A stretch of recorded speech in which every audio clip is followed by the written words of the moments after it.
misaotra betsaka ny fitondram-panjakana aloha izay miara-miasa aminay amin'izao fotoana izao ary indrindrandrindra ny Ambatodia izay nanolotra amin'izao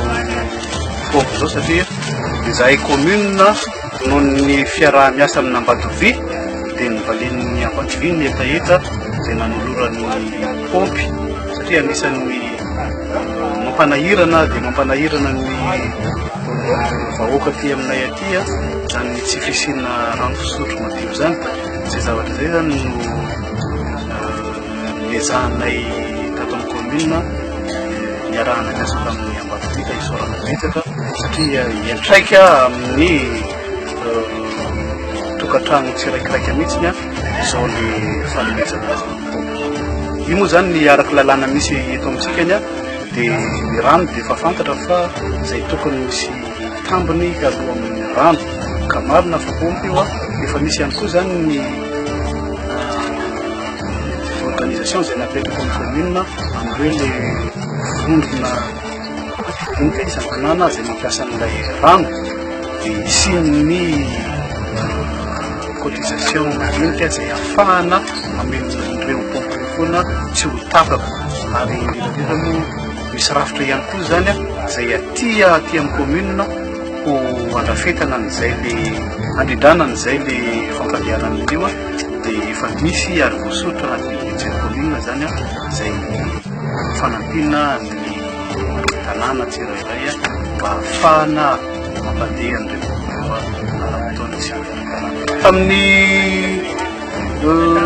telo volana voalohany tamin'ity taona ity dia efa nametraka roapolo ny commune. Tamin'ity kosa zany izay niarahana tamin'ny Ambatodia dia misy dimampolo amin'izao fotoana izao zany dia misy pompin-drano eo amin'ny fitopolo voapetraka 2018 moa dia misy dimampolo hafa izay eritreretina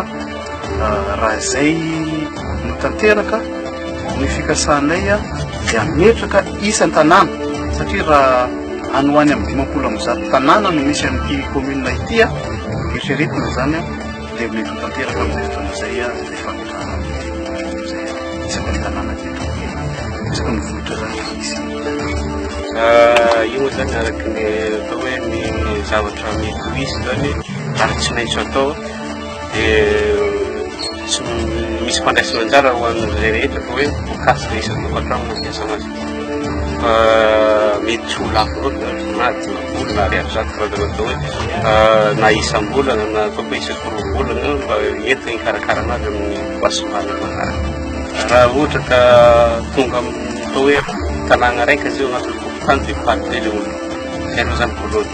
Izay any zany misy an'ilay manana pompy fa misy pompy na fanomezana na misy vahiny tagny mipetaka pompy zao ohatra anaty tany Matsara fa telo Matsara dia tanàna zana tanàna anatin'ny Matsara nefa efatra amby roapolo ny sampy aignana zany dia na izy amina tokon-drano na ampaigna rano nefa zany zay ngamba ataoko hoe zatra ihany loatra tamin'ny andro maina karitsaka zao le toko ritra tsy voatery adio na dia tsy madio fa tokony ho adio aza dia maloto n'ilay rano fantako foana satria maritra zany le